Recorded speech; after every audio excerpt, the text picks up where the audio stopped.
말단 병사의 전설 제47장 강진우가 지휘실에 도착했을 때 유아원을 포함한 모든 소위들이 이미 그곳에서 기다리고 있었다. 이상하게도 전부 사예린 주변에 자연스럽게 몰려 있었고 모두의 시선은 중앙 스크린에 나타난 한 사람에게 고정돼 있었다. 심지어 평소엔 가장 존경받는 존재인 강진우가 들어온 것조차 눈치채지 못할 정도였다. 지휘실에 들어서자마자 강진우는 사예린을 향해 눈길을 보냈다. 그녀의 얼굴은 여전히 차가운 표정이었지만 눈동자에는 억누를 수 없는 격한 감정이 일렁이고 있었다. 강진우는 피식 웃음을 지었다. 사예린은 이전에 제트의 말에 상처를 입었지만 여전히 그를 마음에 두고 있다는 걸 그는 알고 있었다. 시선을 화면으로 옮기며 그는 속으로 중얼거렸다. 제법인데. 완전히 끝난 줄 알았더니 증인으로 나설 줄이야. 그래, 이 정도면 우리 혜린이 짝으로 괜찮겠어. 눈도 퉁퉁 부은 거 보니 아직 감정 남은 거지. 이번 사건이 정리되면 둘이 다시 이어주면 되겠군. 그렇게 속으로 고개를 끄덕이며 화면에 비친 잘생긴 소령을 뚫어지게 바라보았다. 이제 그가 무슨 말을 할지가 관건이었다. 화면 속 제트는 빛나는 연방군 제복을 입고 반짝이는 소령 계급장을 달고 있었다. 무표정한 얼굴은 단단한 인상을 주었지만 그의 눈은 시뻘겋게 충혈되어 있었다. 며칠을 잠 못 자거나 심하게 울지 않고서는 나올 수 없는 그런 눈이었다. 그는 냉정한 어조로 말을 꺼냈다. 안녕하십니까? 저는 목성 군정보부 소속 제트 소령입니다. 방금 재생된 영상은 단순한 영화 장면이 아니라 실제로 일어난 사건의 기록입니다. 연방군의 범죄 행위를 담은 진짜 기록입니다. 그는 잠시 말을 멈췄다가 다시 이어갔다. 화면 속에서 학대당하던 여성들은 목성에서 활동하던 한 부대의 소속이었습니다. 그 부대는 K구역을 벗어날 수 없는 통제를 받았으며 어떤 저항도 불가능했습니다. 그저 매일매일 목성 주둔 장교들에게 마음껏 능욕당해야 했습니다. 제트의 말이 이어지자 화면은 점점 좀 아웃되며 그 주변을 둘러싼 기자들의 모습까지 담아냈다. 그때 한 기자가 자리에서 일어나 물었다. 소령님, 그 부대가 왜 K구역을 벗어날 수 없었습니까? 제트는 무표정한 얼굴로 대답했다. 그들의 몸속엔 초소형 위치 추적 장치가 이식되어 있었기 때문입니다. K구역을 벗어나는 순간 그들은 탈영병으로 간주되어 즉시 처형당했습니다. 또 다른 기자가 손을 들고 물었다. 그렇다면 이 영상과 자료는 어떻게 입수하신 겁니까? 제가 그 부대에서 즐길 때 직접 촬영한 것들입니다. 그 기자가 앉자 또 다른 기자가 서서 조심스럽게 물었다. 말씀하신 즐긴다는 의미는 혹시? 그렇습니다. 성관계죠. 그것도 공짜로요. 제트는 얼굴색 하나 변하지 않고 그렇게 말했다. 그 순간 강진우는 분노로 이마의 핏대가 불쑥 솟았다. 사예린 역시 몸이 휘청했지만 이내 평정을 되찾았다. 하지만 그녀의 반짝이던 눈은 이미 생기를 잃고 회색빛으로 변해 있었다. 이를 눈치챈 강진우는 당장이라도 욕을 퍼부을 뻔했지만 이를 악문 채 스크린을 계속 바라보았다. 기자들 역시 잠시 말을 잃었지만 곧이어 또다시 질문이 이어졌다. 소령님, 군 내에 이런 군 전용 위안부 부대가 존재한다는 사실에 분노하지 않으셨습니까? 헌병대에 신고할 생각은 없으셨는지요? 제트는 그 질문을 듣고 처음으로 웃음을 지으며 말했다. 처음엔 저도 분노했고 신고할 생각도 있었습니다. 하지만 어떤 사실을 알게 된 후엔 다른 장교들과 마찬가지가 되었죠. 그는 주머니에서 자그마한 디스크 하나를 꺼내며 말을 이었다. 그동안 목성에서 이상하게 실종된 장교들, 그중 12명이 헌병대 소속이었습니다. 그들의 공통점은 모두 그 부대에 다녀온 직후 실종되었다는 점이죠. 도착한 지 1시간도 안 돼 부대를 떠나곤 군본부에 연락을 취했고 그 후로는 영영자취를 감췄습니다. 빠른 반응의 기자 한 명이 물었다. 그럼 지금 말씀하신 건 이군 전용 위안부 부대가 군본부 차원에서 운영되고 있다는 뜻입니까? 제트는 긍정도 부정도 하지 않고 말을 돌렸다. 저도 갑자기 사라지고 싶진 않았습니다. 그래서 침묵을 택했고 다른 장교들과 같은 길을 걷기로 했죠. 그리고 솔직히 이건 대단한 문제도 아니라고 생각했습니다. 굳이 이걸로 문제를 만들고 싶지도 않았고요. 대단한 문제가 아니다. 또 다른 기자가 재빨리 되물었다. 그렇습니다. 그들은 어차피 기생이니까 우리가 즐긴다고 해서 무슨 큰일이겠습니까? 제트는 웃음을 유지한 채 그렇게 답했다. 그 말을 들은 부대의 소위들은 모두 분노에 찬 얼굴을 드러냈다. 그러나 곧 창백해진 사예린의 모습을 보며 모두 말없이 그녀 곁으로 다가갔다. 힘을 보태주기 위함이었다. 그리고 그 순간 강진우는 어느샌가 다시 침착한 표정을 되찾은 채 조용히 화면을 응시하고 있었다. 한 기자가 의아한 듯 물었다. 그렇다면 소령님은 왜 이제 와서 이런 영상과 진실을 공개하신 겁니까? 제트는 질문을 듣고 얼굴빛이 미묘하게 흔들리더니 한숨을 내쉬며 말했다. 왜냐면 그 부대의 여성들은 스스로 원해서 그런 삶을 택한 게 아니기 때문입니다. 그 순간 기자들이 동시에 외쳤다. 뭐라고요? 그들이 자발적으로 군 전용 위안부가 된 게 아니라고. 이번에는 제트의 얼굴에 분명한 고통이 떠올랐다. 그는 힘겹게 괴로워하며 말했다. 그래요. 그들은 전부 의지할 곳 없는 고아들이었습니다. 어릴 적 고아원에서 연방군에 의해 선발되어 오랜 기간 훈련과 교육을 받았고 성인이 된 후엔 고위 장교들의 모락을 위해 배치됐죠. 그러다 그 장교들이 실증을 느끼면 중급 장교들에게 무료 위안부로 전환되어 배속되었습니다. 저 역시 이 진실을 알게 된 후에야 이 잔혹하고 비인도적인 현실을 폭로하기로 결심한 겁니다. 이제 제트는 분노에 찬 얼굴로 주먹을 움켜쥐며 소리쳤다. 그리고 그 장면을 지켜보던 수많은 연방 시민들은 멍하니 화면을 바라보며 믿을 수 없다는 표정을 지었다. 정말 이런 짓을 한 게 연방군이 맞단 말인가? 강진우를 비롯한 이들 역시 할 말을 잃은 채 스크린을 응시했다. 이토록 뛰어난 연기력을 제트가 가지고 있었을 줄이야. 방금 전까지만 해도 평온했던 표정이 지금은 극한의 고통으로 일그러져 있었다. 이 시각 말라연방 특란성에 위치한 연방군 총사령부. 칸무기 대장은 뉴스 화면을 보던 중 얼굴이 창백해지며 벌떡 일어나 외쳤다. 터무니없어. 명백한 날조야. 언론 통제를 해야 합니다. 오명진 원수는 그를 곁눈질로 바라보며 의아해했다. 왜 그렇게까지 해야 하지? 원수님, 이대로 뉴스가 퍼지면 우리 연방군의 명예는 땅에 떨어집니다.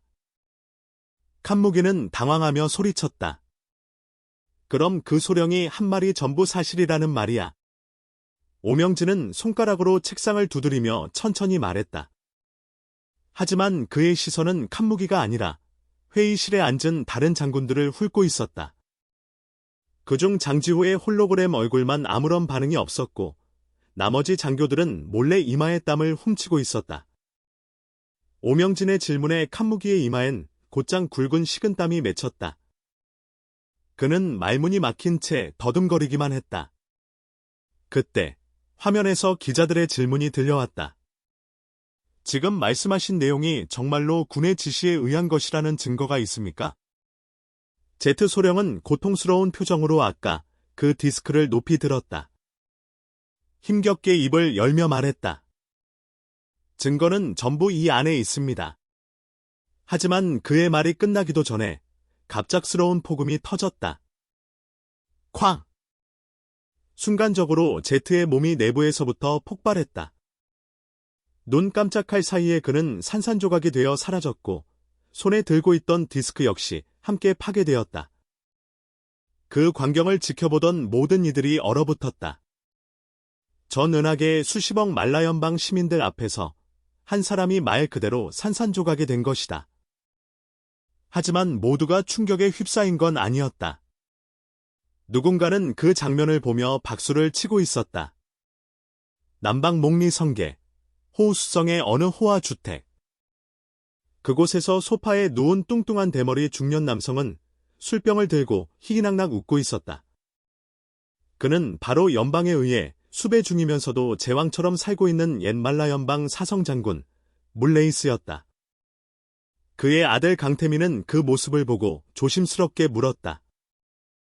아버지, 왜 그렇게 좋아하시죠? 물레이스는 술을 몇 모금 들이켠 뒤 번들거리는 대머리를 문질렀다. 그리고 화면을 가리키며 입꼬리를 올렸다. 보라, 저 폭발 타이밍 봐라. 그 소령이 증거를 꺼내는 순간에 딱 터졌잖아. 이보다 더 적절한 타이밍이 어딨어. 강태민은 멍하니 아버지를 쳐다보며 고개를 갸웃했다.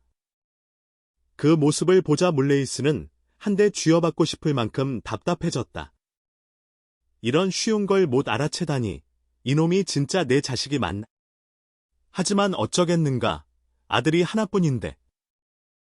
그는 한숨을 쉬며 친절히 설명해 주었다. 그 소령도, 그 자료도 전부 폭발로 없어진 거다. 이제 군에서 뭐라 해도 그게 진실인지 아닌지 아무도 알 수 없어. 결국엔 사람들이 군이 이 사건을 은폐하려고 그를 죽였다고 믿게 되는 거지. 그걸 본 시민들, 최소한 연방 인구의 90%는 확신하게 될걸. 강태민은 어느 정도 이해한 듯했지만 아직 부족한 눈치였다. 그렇다 해도 이건 우리랑 무슨 상관이에요? 왜 그렇게 기뻐하세요? 하지만 그 말을 하다 말고 뭔가를 깨달은 듯한 얼굴이 되더니 손뼉을 쳤다. 이제 알겠어요. 막 화를 내려던 물레이스는 반사적으로 물었다. 뭔지 알겠니? 말해봐. 강태민은 자신만만한 표정으로 대답했다. 군부 애들이 뒤집었을 일이 생겨서 기분이 좋으신 거죠. 이 망할 놈. 물레이스는 결국 아들의 머리를 한 대 때렸다. 멍청한 놈.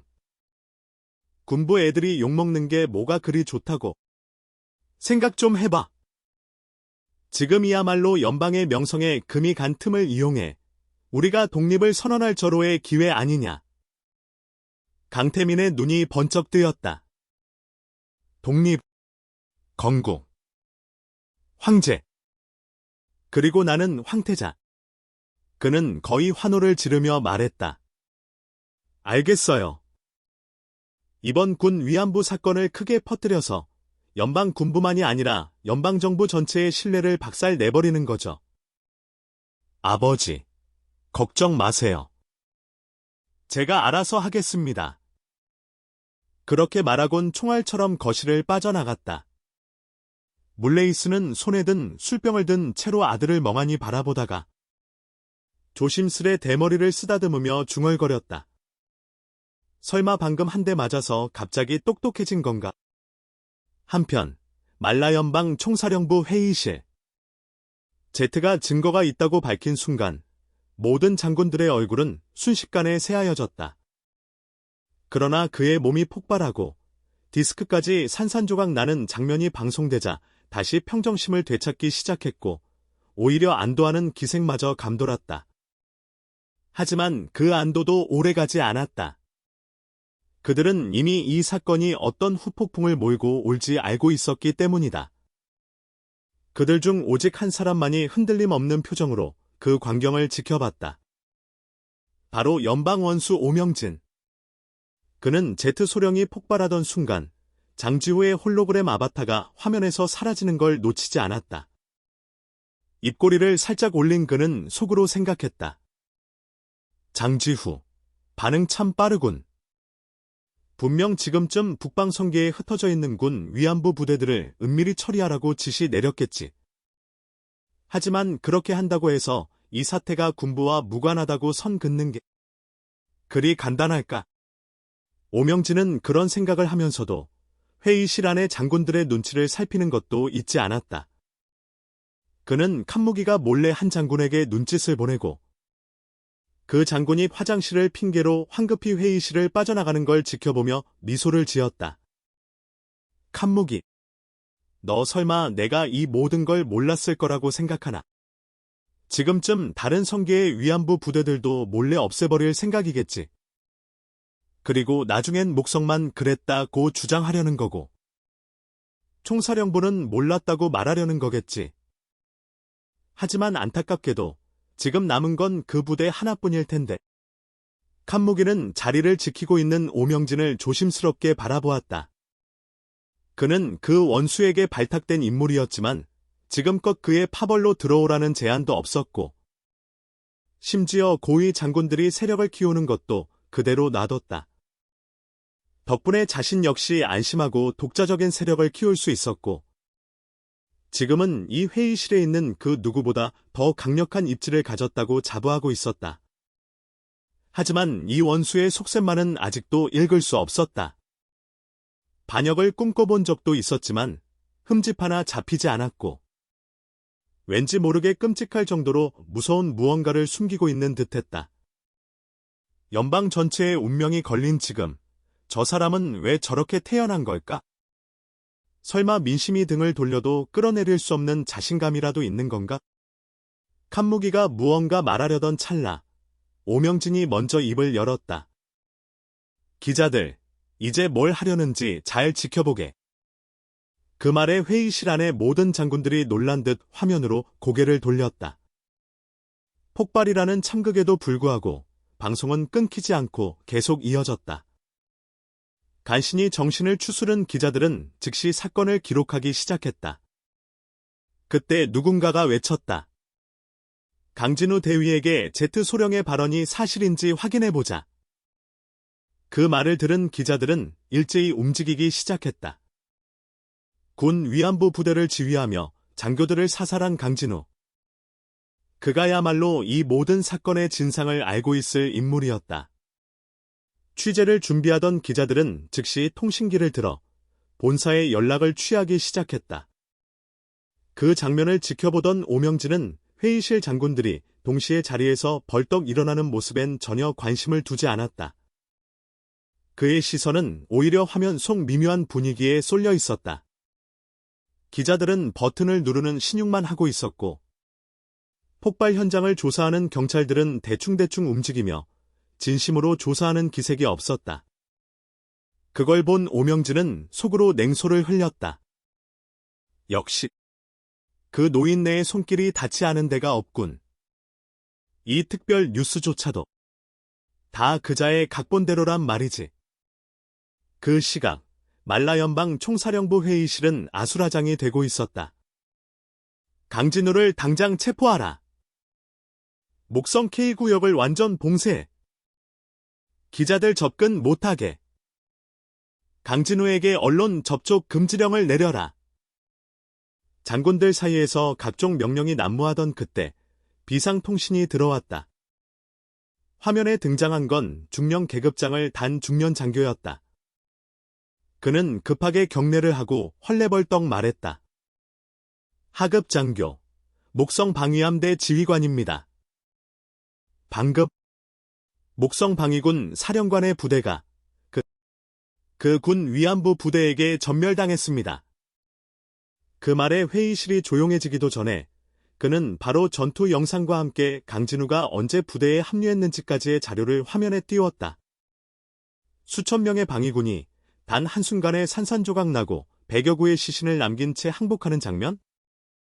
게다가 그 항복한 병력은 그녀들에게 쫓겨나기까지 했다. 회의실 장군들의 얼굴이 순식간에 분노로 일그러졌다. 그들은 일제히 외쳤다. 반란자 강진우를 체포해 즉시 처형하라. 하지만 방위함대 지휘관은 무표정한 얼굴로 말했다. 강진우 일행은 이미 제가 보호 중입니다. 장군들의 눈에서 불꽃이 튀었고 방금이라도 뭔가 소리치려던 순간 누군가의 낮고 차분한 목소리가 공기를 끊었다. 마치 혼잣말 같기도, 전부를 향한 말 같기도 한 그 한마디. 강진우, 참 대단한 인물이군. 오명진 원수의 목소리였다. 지난번 경흥 사건에서는 혼자서 수천 척의 제국 함선을 쓸어버려 전 대통령을 감옥으로 보내고 사성 장군을 수배자로 만들더니 이번엔 군 위안부 사건이라. 놀랍도록 깔끔하게 장교들을 처단하고 군 위안부 부대를 이끌고 방위군의 세계 장갑연대를 섬멸했군. 지금 연방군이 무너질 위기에 처한 것도 결국 그 덕분이지. 다음엔 또 무슨 일을 벌일지 궁금해지는군. 그 낮은 한마디가 회의실의 공기를 얼어붙게 만들었다. 그제야 장군들은 현실을 깨달았다. 강진우라는 이름이 등장할 때마다 연방은 혼돈에 빠졌다. 수많은 병사들이 그로 인해 죽었고 전 대통령은 감옥에 갔으며 대장은 도망자 신세가 되었다. 이번엔 아예 군의 치부가 만천하에 드러났고 목성의 수뇌부까지 전멸했다. 게다가 가장 치명적인 건 그가 유일하게 살려준 제트라는 자가 이 연방 전체를 흔들어버렸다는 사실이었다. 결론은 하나. 이 난국의 근원은 모두 강진우다. 그를 제거하면 모든 혼란은 끝난다. 연방은 다시 안정될 것이다. 이건 너무도 단순한 논리였다. 예전에도 언제나 그래왔으니까. 하지만 오명진은 그걸 이미 간파하고 있었다. 그는 속으로 비웃었다. 이 멍청한 것들. 항상 누구 탓만 할 줄 알지. 경고해주지 않으면 이 연방은 정말로 멸망할지도 모르겠군. 오명진은 자리에서 일어나지도 않고 조용히 말했다. 강진우는 이제 세간의 주목을 받는 인물이야. 그를 끌어내리기 싫으면 차라리 그 입에서 좋은 말이 나오게 하는 게 낫겠지. 하야라는 단어가 나오자 회의실 장군들은 그제야 진정한 위기의식을 느꼈다. 그들의 머릿속은 순식간에 계산으로 가득 찼다. 지금 강진우를 처벌하기는커녕 오히려 붙들어야 한다. 그가 한마디. 이건 군부와 무관한 일이다 라고만 말해준다면 군부는 이 사태에서 빠져나올 수 있다. 정의의 수호자 코스프레를 하며 자신들이 이 사건을 조사하는 척만 하면 된다. 결심이 선 그들은 바로 희생양을 물색하기 시작했다. 목성의 사령관은 이미 죽었고 계급도 낮다. 그러니 이 책임을 뒤집어 줄 적당한 인물은 단 하나. 해골성 인근의 고위 사령관, 고우였다. 게다가 해골성에는 연방 전체 병력의 절반이나 되는 전략 함대가 주둔하고 있다.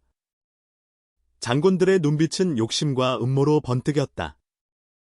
결국 원수 오명진의 기권 한 표를 제외한 전원 찬성으로 희생양이 공식적으로 결정되었다. 한편 말라연방 수도 특난성의 고급 저택. 소파에 앉은 천유진은 와인잔을 들며 맞은편의 젊은 남자에게 말했다. 며칠 후면 장 대공자가 아니라 장 의장으로 불려야겠군. 제안은 흥미롭지만 이해가 안 되는군. 군 출신인 당신이 왜 군의 권력을 약화시키려는 건가? 깔끔하게 정돈된 정장 차림의 장민서.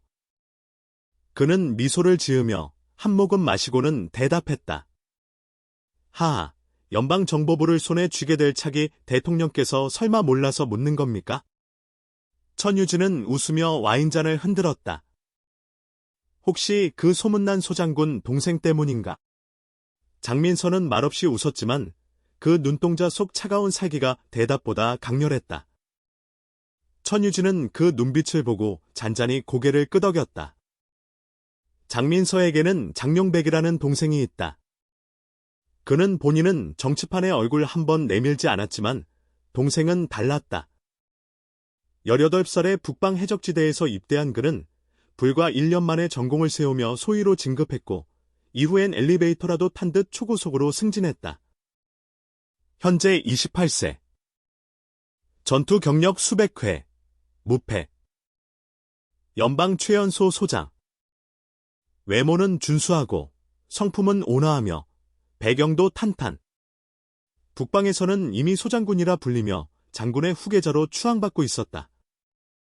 그런 동생에게 이름뿐인 장장군의 장남 장민서가 호감을 가질 리 없었다. 천유진은 그를 바라보며 말했다. 지금 모든 키는 강진우에게 있어. 그가 뭐라고 말하느냐에 따라 검은 것도 하얗게 보이니까.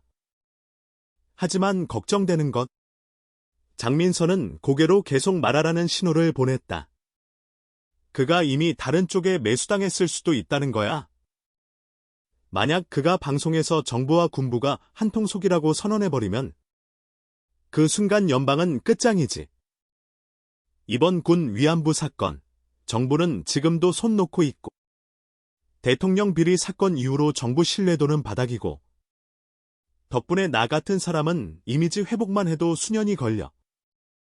장민서는 어깨를 으쓱하며 말했다. 그땐 어쩔 수 없었지. 그땐 내가 군 쪽에 있었으니까. 군의 목적은 단 하나, 정부의 신용을 철저히 짓밟은 거였어. 공개하지 않으면 의미가 없었지. 그는 와인잔을 내려놓고 일어섰다. 이제 연방 최연소 소위와 대화를 나눌 차례군.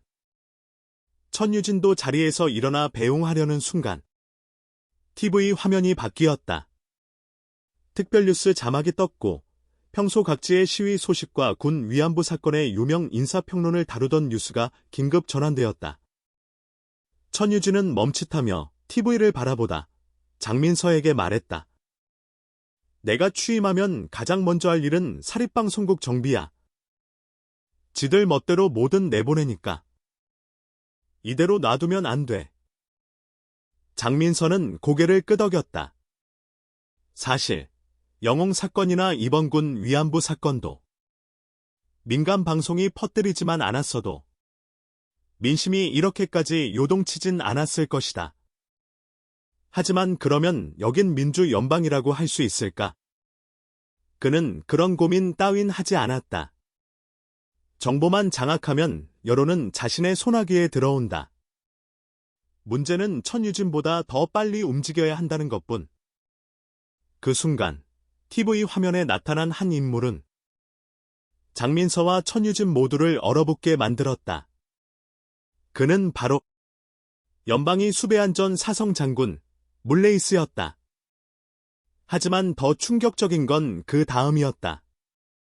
윤기 잘잘 흐르는 대머리, 볼살이 덮여 목이 안 보이는 물레이스가 고통에 찬 듯한 표정으로 카메라를 응시하고 있었다. 그리고 그 눈에서 눈물이 맺혀 있었다. 우스꽝스러운 모습이었지만 그 순간 아무도 웃지 않았다. 그저 전신이 얼어붙은 듯 숨을 쉬는 것도 잊은 채 생각이 멈춰버렸다.